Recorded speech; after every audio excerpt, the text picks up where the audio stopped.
श्री क्षेत्र पंढरपूरला शेतकऱ्यांबरोबर अन्नत्याग आंदोलन जे आम्ही केलं होतं व त्याच्याच बरोबर सर्व शेतकऱ्यांच्या पाठिंब्याने छत्रपती संभाजीनगरमध्ये जे एक मोठं आंदोलन आणि रास्ता रोको तिथं केलं होतं त्याला अखेर यश आलं असं आपल्याला म्हणावं लागेल।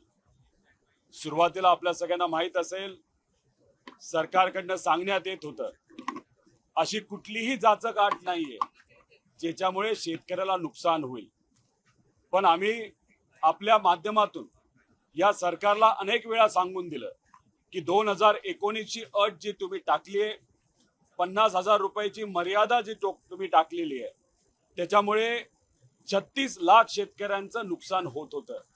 त्याच्याच बरोबर जे रेग्युलर असणारे शेतकरी आहे त्यांच्यासाठी तुम्ही 26-27 ची अट टाकली होती वर्षाची, जे वर्ष अजून झालंच नाही, म्हणजे ती मदत आता न मिळता ती वर्षानंतर त्या ठिकाणी मिळणार होती।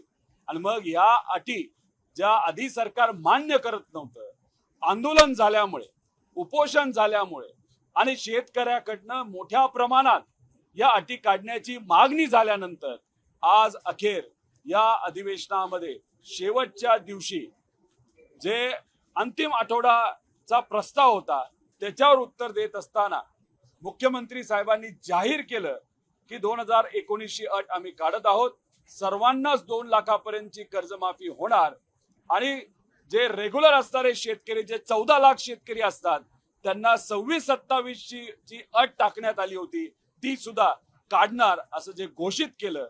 मी मनापासून सर्व शेतकऱ्यांचे आभार व्यक्त करतो, ज्या ज्या लोकांनी आंदोलनाला पाठिंबा दिला त्यांचे आभार व्यक्त करतो, या सरकारचे आभार व्यक्त करतो आणि मुख्यमंत्री साहेबांचे सुद्धा आम्ही शेतकऱ्यांच्या वतीने त्या ठिकाणी आभार व्यक्त करतो।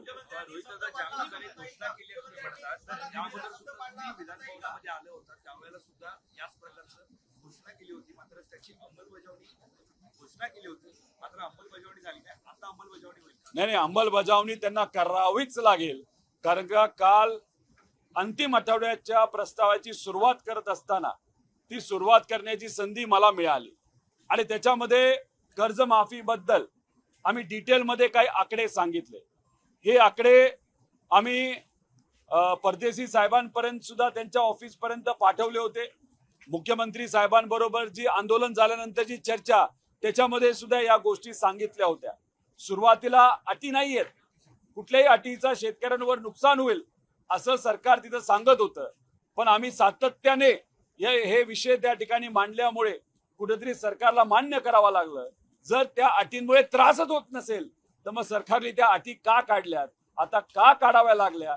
कारण का शेतकऱ्यांकडनं मोठ्या प्रमाणात या बाबतीतली मागणी होत होती आणि जो GR काढला होता त्याच्यामुळे 70% शेतकऱ्यांना नुकसान होत होतं, त्यामुळे सरकारला शेवटी आपल्या सगळ्यांच्या मागण्या या मान्यच कराव्या लागल्या। हे बघा, खरं तर आमची अपेक्षा होती की GR काढत असताना सुरुवातीलाच हा GR बिना अटीचा पाहिजे होता। 2019 ची अट नको होती। त्याच्याच बरोबर जे रेग्युलर असणारे शेतकरी आहेत त्यांना 26-27 ची अट नको होती, पण तरी सुद्धा ती अट टाकण्यात आली।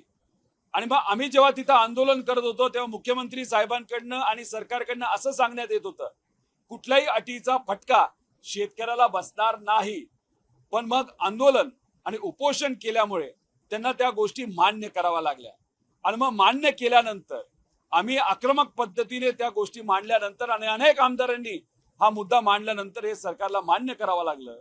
त्यामुळे मला हेच म्हणावं लागेल, ज्या लोकांच्या जनभावना आहेत, आम्ही केलेलं आंदोलन अनेक आमदारांनी मांडलेल्या मुद्द्यामध्ये या सरकारला मान्य करावं लागलं आणि जो काही त्या ठिकाणी चर्चा झाली त्याच्यावर शेवटी मुख्यमंत्री साहेबांना या सगळ्या गोष्टींसमोर ह्या ज्या अडचणी त्या समजून घेऊन हा निर्णय त्या ठिकाणी घ्यावा लागला।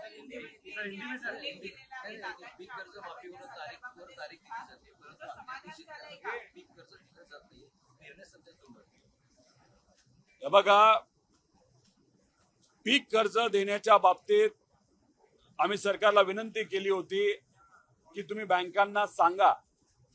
काय झालं की हा जो GR काढला नाही तर हा जो निर्णय त्या ठिकाणी कर्जमाफीचा घेतला गेला त्यात अटी असल्यामुळे आणि कुठलाच आकडा या सरकारकडे योग्य पद्धतीचा नसल्यामुळे कन्फ्युजन मोठ्या प्रमाणात झालं. आमचं तर आंदोलन सुरूच होतं, आंदोलन होतं, मागण्या होत्या. त्यामुळे 30 जूनला जे काही जाहीर करायचं होतं ते 5 पर्यंत गेलं, आता 10 पर्यंत गेलं. आता आज ही गोष्ट झाल्यामुळे काही प्रमाणात थोडे दिवस लागतील, पण सर्व 36 लाख शेतकऱ्यांवर अन्याय होणार होता, तो अन्याय तिथं होणार नाही. त्यामुळे आता सरकारला विनंती आहे, कर्ज देत असताना ज्या शेतकऱ्याला अडचणी येतात त्या ठिकाणी लक्ष देऊन त्या अडचणी सोडवाव्या आणि त्या शेतकऱ्याला आता क्रॉप लोन लगेच त्या ठिकाणी मिळलं पाहिजे.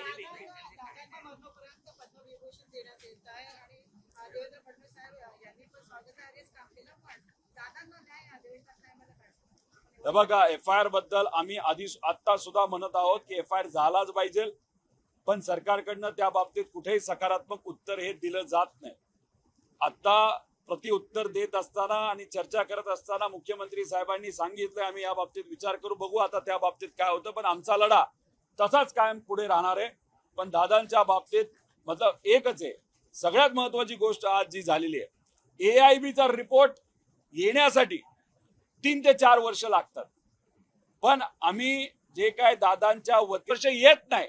आज मुख्यमंत्री साहेबांनी मान्य केलं की केंद्रीय एव्हिएशन मंत्र्यांशी बोलून आम्ही पुढच्या 6 ते 7 महिन्यामध्ये हा रिपोर्ट, म्हणजे दादांची पुण्यतिथी, पहिली पुण्यतिथी होण्या अगोदर हा AIBचा रिपोर्ट जो 3 ते 4 वर्ष लागतात, तो आम्ही एका वर्षात तो नक्कीच त्या ठिकाणी देऊ. म्हणजे पुण्यतिथी होण्याआधी तो AIBचा फायनल रिपोर्ट येईल अशी आशा आणि अपेक्षा त्या ठिकाणी आम्ही सर्वजण करतो. देखो, विठोबा राया का आशीर्वाद से हमने एक जो आंदोलन किसानों के हित के लिए श्री क्षेत्र पंढरपुर में जो किया था, 3 दिन हमने वहां पे अन्न त्याग आंदोलन किया था. उसी के साथ छत्रपति संभाजी नगर में बहुत बड़ा किसानों का आंदोलन वहां पे किसान और हम सब ने मिलकर वहां पे खड़ा किया था. उसके बाद सरकार के साथ बहुत बार हमारी चर्चा हुई, अधिकारियों के साथ वहां पे चर्चा हुई और एक बहुत बड़ा प्रेशर इस सरकार के ऊपर वहां पे निर्माण हुआ था. और फाइनली कल जब अंतिम आठवड़ा प्रस्ताव जो हमारे सेशन में होता है उसमें बात करते वक्त हमने ये मुद्दा वापस एक बार वहां पे प्रस्तुत किया, किसानों की अड़चन वहां पे बताई.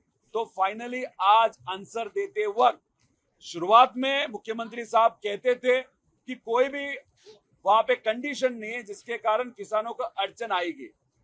फिर वहां पे हमने ये मुद्दा वहां पे प्रस्तुत करने के बाद फाइनली सरकार को ये मान्य करना पड़ा कि हाँ, ये जो कंडीशन है 2019 की, ये थोड़ी सी डेंजरस है, इसके कारण बहुत सारे किसानों को वहां पे ये मदद नहीं मिल सकती. उसी के साथ जो रेगुलर किसान है उनके लिए जो 2026-27 की जो साल की अट थी वो भी निकालने की विनती वहां पे हमने की थी. ये दोनों जो अट है या कंडीशंस है सरकार ने आज वहां पे निकाली.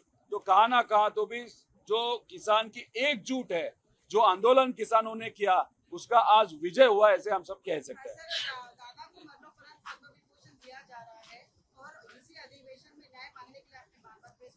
देखो, ये जो अवार्ड ये जो चीजें है, देना है तो दे दो, नहीं तो बाद में दे दो.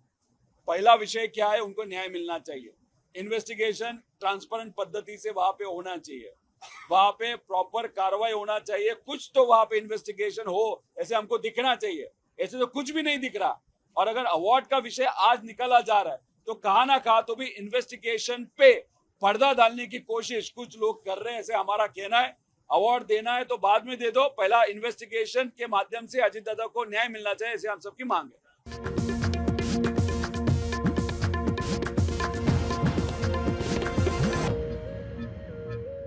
या अधिवेशनाला